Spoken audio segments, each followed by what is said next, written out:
मैं उन बेईमानों से भी कहना चाह रहा हूं कि एक तरफ अख्तरुल ईमान है तो दूसरी तरफ वो 4 बेईमान है। आज तुम्हारे पास सत्ता जरूर है, मगर देखो जब महागठबंधन का जलसा हुआ सीमांचल की सरजमीन पर तो इन बेईमानों को पीछे कहीं कोने में बिठा दिया गया। पूरा किया जा सके। मजलिस सीमांचल की लड़ाई इसलिए लड़ रही है ताकि हमारे मासूम बेटियों को, हमारे बच्चों को स्कूल मिल सके, उनको गवर्नमेंट के डिग्री कॉलेज मिल सके, यहाँ पर एक एयरपोर्ट बन सके, यहाँ पर एक रेलवे की लाइन जलालबाग से किशनगंज तक डाली जा सके। ये मजलिस की लड़ाई है। हेलो दोस्तों, मैं रेहान आलम और आप देख रहे हैं RBN live news. RBN live news में आपका स्वागत है। आज तारीख हो चुका है 20 मार्च 2023 और आज की टॉप न्यूज़ में आपका स्वागत है। खबरों की ओर बढ़ने से पहले एक नज़र सुर्खियों की ओर। बिहार में मुख्यमंत्री नीतीश कुमार की पार्टी जनता दल यूनाइटेड को एक बड़ा झटका लगा है। मुजफ्फरपुर के एक विवाह भवन में आयोजित मिलन समारोह में जदयू की प्रदेश सचिव राशि खत्री एवं मुजफ्फरपुर जदयू महानगर सचिव अनुभव मुकेश महता के नेतृत्व में महानगर जदयू के दर्जनों पदाधिकारी सहित जदयू की सैकड़ों महिला कार्यकर्ताओं ने भाजपा का दामन थाम लिया है। बीजेपी के वरिष्ठ नेता और पूर्व मुख्यमंत्री सुशील मोदी ने एक बार फिर लालू परिवार पर तीखा हमला बोला है। सुशील मोदी ने मुख्यमंत्री नीतीश कुमार से उप मुख्यमंत्री तेजस्वी यादव को बर्खास्त करने की मांग की है। उन्होंने सवाल उठाते हुए तेजस्वी यादव ने ना तो कोई नौकरी की है, ना ही कभी व्यापार की है, पढ़ाई भी पूरी नहीं कर पाए, क्रिकेट में भी फेल रहे, कोई पुश्तौनी संपत्ति भी नहीं थी, फिर दिल्ली में 150 करोड़ की संपत्ति के मालिक कैसे बने। ऑल इंडिया मजलिस इत्तेहादुल मुस्लिमीन AIMIM के सुप्रीमो असदुद्दीन ओवैसी 2 दिवसीय बिहार दौरे पर हैं। वे सीमांचल के 4 जिले किशनगंज, पूर्णिया, कटिहार और अररिया में तूफानी दौरे कर रहे हैं। उन्होंने अपने भाषण में कहा कि हमसे थोड़ी गलती हो गई थी कि सीमांचल तक ही हम रुक गए थे, मगर सीमांचल हमारे लिए केवल विधानसभा या लोकसभा के चुनाव का मुद्दा नहीं है, ये इंसाफ का मुद्दा है। हम लड़ते आए हैं और लड़ते रहेंगे, मगर बिहार के कोने कोने तक जाएंगे। राजस्थान के भरतपुर में रहने वाले नासिर और जुनेद की हत्या को 30 दिन हो गए हैं। दोनों को गौ तस्करी के आरोप में किडनैप किया गया था और 16 फरवरी को दोनों की जली लाशें मिली थी। आरोप हरियाणा के गौ तस्कर पर है। अब तक 8 में से सिर्फ एक आरोपी को अरेस्ट किया गया है। कांग्रेस बोली सावरकर समझा क्या, नाम राहुल गांधी है। रेप पीड़ितों पर दिए बयान पर कांग्रेस नेता ने पुलिस को 4 पेज में जवाब दिया है। तमिलनाडु में बिहारियों के साथ मारपीट संबंधी फर्जी वीडियो को वायरल कर भय का माहौल पैदा करने वाले के खिलाफ बिहार में भी कार्रवाई शुरू हो गई है। इस मामले में एक और युवक गिरफ्तार किया गया है। यह मुजफ्फरपुर का रहने वाला है। बताया जा रहा है कि तमिलनाडु साइबर क्राइम की टीम मामले में मुजफ्फरपुर के सदर थाना पहुंची थी। सदर थानेदार सत्येंद्र कुमार मिश्रा से मिलकर मामला अवगत कराया। इसके बाद सदर थाने की पुलिस कार्रवाई कर रही है।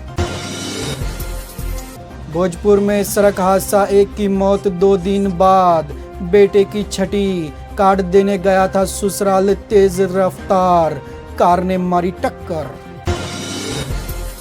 अररिया के बैरगाछी ओपी क्षेत्र अंतर्गत राष्ट्रीय राजमार्ग NH 227 पर रविवार को एक हरी मिर्ची लोडर पिकअप वाहन अनियंत्रित होकर सड़क किनारे गड्ढे में पलट गई, जिसमें दबकर पिकअप वाहन के चालक की घटनास्थल पर ही मौत हो गई। जिसके बाद घटनास्थल पर स्थानीय लोगों की भीड़ जुट गई, जिसकी सूचना स्थानीय लोगों द्वारा बैरगाछी ओपी थाना पुलिस को दिया गया। बेगूसराय में ट्रक ने पुलिस की जीप को रौंदा, 3 जवान घायल। भागलपुर सेंट्रल जेल में कुख्यात को पहुंचाकर लौट रही थी दरभंगा पुलिस। यूट्यूबर मनीष कश्यप को 14 दिन की न्यायिक हिरासत में भेज दिया गया। ईओसी ने आज शाम कोर्ट में पेश किया था कि सोमवार ईओसी रिमांड के लिए कोर्ट में अर्जी दी गई थी। इससे पहले आर्थिक अपराध इकाई ईओसी की पूछताछ में मनीष कश्यप ने खुलासा किया कि बिहार के बड़े नेता उसकी मदद कर रहे थे। अब खबरों की ओर बढ़ते हैं विस्तार से।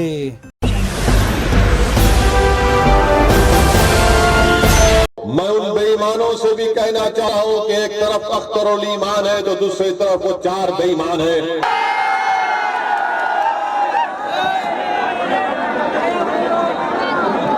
औज़ुबिल्लाहिमिनश्शैतानिर्रजीम कि मजलिस इत्तेहादुल मुस्लिमीन ने बिहार में अपने सियासी सफर का आगाज सीमांचल की सरजमीन से किया और हमने उस वक्त इस बात का आपसे वादा किया था जिसको मैं आज आपको याद दिला रहा हूं कि हम उस वक्त तक खामोश नहीं बैठेंगे जब तक सीमांचल की जनता से इंसाफ नहीं होगा। और आज भी हम सीमांचल की जनता की इंसाफ की लड़ाई लड़ रहे हैं।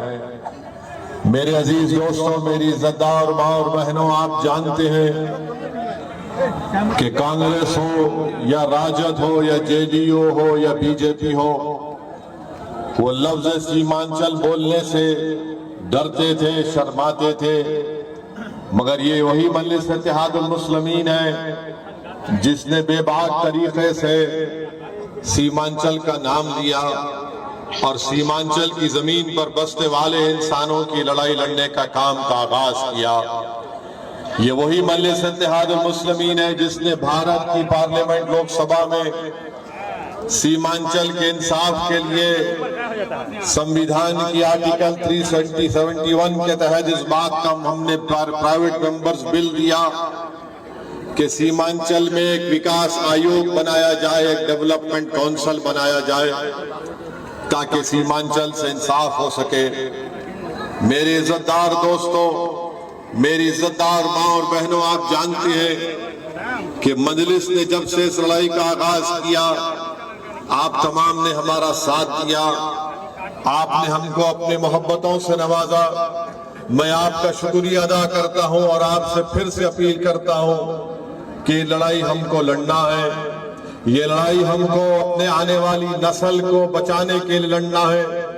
ये लड़ाई हम अपने बच्चों को अच्छी शिक्षा दिलाने के लिए लड़ना है। ये लड़ाई हमको लड़ना इसलिए है ताकि सीमांचल में लोग इज्जत की जिंदगी गुजार सके। हाँ, मैं इस बात को जानता हूं कि जिस जनता ने मजलिस के उम्मीदवारों को एमएलए बनाया, उन लोगों ने मजलिस को छोड़ दिया और इख्तिदार की कुर्सियों पर बैठने वाले जालिमों के सरों अपने उनके पैरों के सामने अपने सरों को झुका दिया। मैंने उन तमाम से कहा था कि तुम सीमांचल की जनता के बाजू बैठो, तुम सीमांचल की जनता के साथ चलो, तुम सीमांचल की जनता की तकलीफ को समझो, तुम सीमांचल के इंसाफ के लिए तो थोड़ी तकलीफ उठाओ। मगर जिनको आपने अपने वोट से और मोहब्बतों से और दुआओं से कामयाब किया, उन्होंने आपके साथ चलना उनको पसंद नहीं था। वो आपके बाजू बैठना नहीं चाहते थे, वो आपकी तकलीफ को अपनी तकलीफ नहीं समझना चाहते थे, वो आपके आराम को अपना आराम नहीं समझते थे। इसीलिए उन्होंने अपने सत्ता के लिए, अपनी दौलत को बढ़ाने के लिए उन्होंने सीमांचल की जनता के साथ धोखा किया। वो जो 4 विधायक को तेजस्वी यादव ने और नीतीश कुमार ने खरीद लिया, मैं उनसे कह रहा हूं कि आपने सीमांचल की जनता को धोखा दिया। आपने सीमांचल की जनता के पीठ पर खंजर घोंपा। आपने सीमांचल के मासूम माओं के ख्वाबों को चूकनाचूर करने की कोशिश की। मगर सुन लो, मैं उन बेईमानों से भी कहना चाह रहा हूं कि एक तरफ अख्तरुल ईमान है तो दूसरी तरफ वो 4 बेईमान है, और हम इन बेईमानों को कभी साथ इनको कभी माफ नहीं करेंगे। जिन्होंने सत्ता के लिए अपने ईमान को बेच दिया, मुझे यकीन है कि इंशाअल्लाह ताला सीमांचल की सरजमीन पर बसने वाली गयूर अवाम इन बेईमानों को कभी माफ नहीं करेगी। आज तुम्हारे पास सत्ता जरूर है, मगर देखो जब महागठबंधन का जलसा हुआ सीमांचल की सरजमीन पर तो इन बेईमानों को पीछे कहीं कोने में बिठा दिया गया, इनको इज्जत भी नहीं दी गई।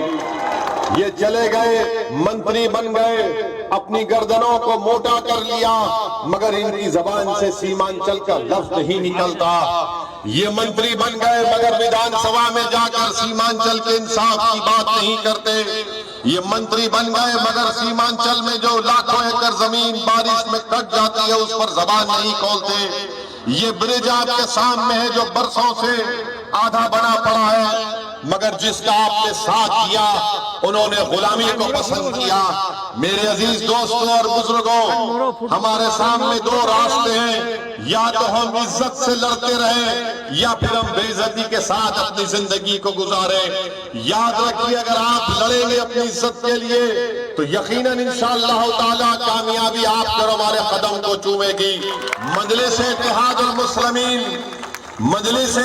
और मुस्लिमीन सत्ता के हासिल करने के लिए, इख्तिदार की कुर्सियों पर बैठने के लिए सीमांचल की लड़ाई नहीं लड़ रही है।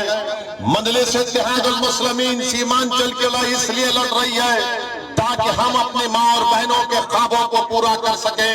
मजलिस सीमांचल की लड़ाई सत्ता में बैठने के लिए नहीं लड़ रही है, बल्कि मजलिस सीमांचल की लड़ाई इसलिए लड़ रही है ताकि हमारे नौजवानों के ख्वाबों को पूरा किया जा सके।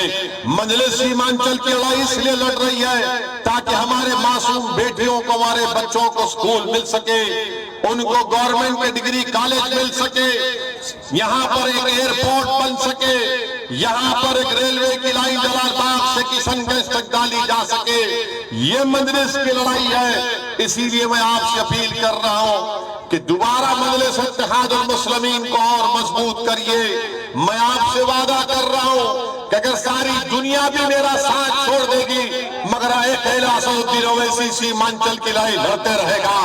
मैं दुनिया को देखकर या ताकतवर को देखकर अपना मौक़िफ़ बदलने वालों का नाम असदुद्दीन ओवैसी नहीं है। मैं हक और इंसाफ के लिए लड़ता रहूंगा। अरे सारी दुनिया मुझसे अगर उठकर कहेगी कि तुम सीमांचल की बात मत करो तो मैं तब भी कहूंगा कि सारी दुनिया के अवाम एक तरफ, मेरे सीमांचल की सरजमीन पर बसने वाले इंसान एक तरफ।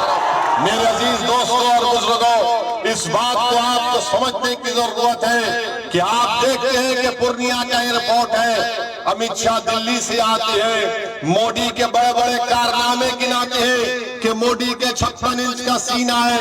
अरे अगर 8-9 साल में तुमने पूर्णिया का एयरपोर्ट नहीं बनाया तो कब बनाओगे? आप जानते हैं कि मोदी सरकार अगर चाहती तो एयरपोर्ट खुल जाता। अगर मोदी सरकार चाहती तो पटना की हाईकोर्ट का एक बेंच यहाँ पर उसको कायम किया जाता ताकि यहाँ की जनता को 350-400 किलोमीटर का सफर तय न करना पड़े।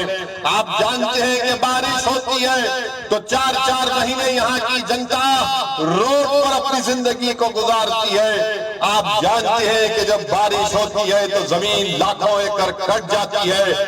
गवर्नमेंट का कानून है कि जमीन जाती है तो 3 डेसिमल जमीन मिलनी चाहिए, मगर नहीं किया जाता। मार्केट को डेवलप किया जाना चाहिए मगर मार्केटों को डेवलप नहीं किया जाता।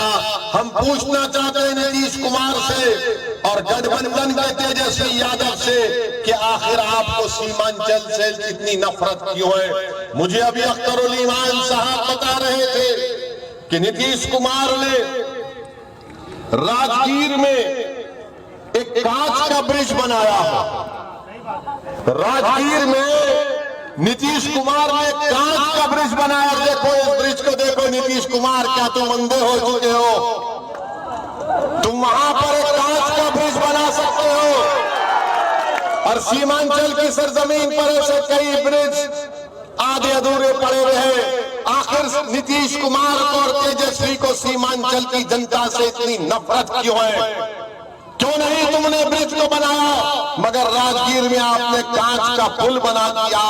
मेरे अजीज दोस्तों और बुजुर्गों, अभी अख्तरुल ईमान ने कहा कि राजगीर में गाया में गंगा का पानी पिलाया जा रहा।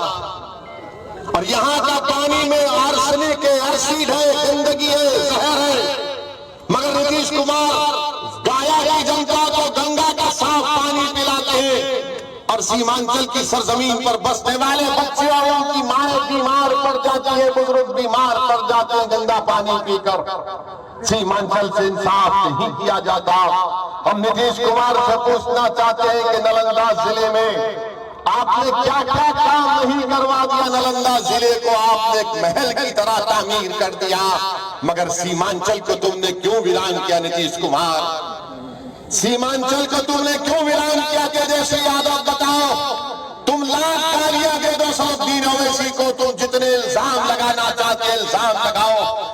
दुनिया में जितनी गालियां हैं मुझे दो, मगर मेरे सवाल का जवाब दो कि तुम अगर मुझे गालियां दोगे तो क्या सीमांचल की जनता से इंसाफ होगा?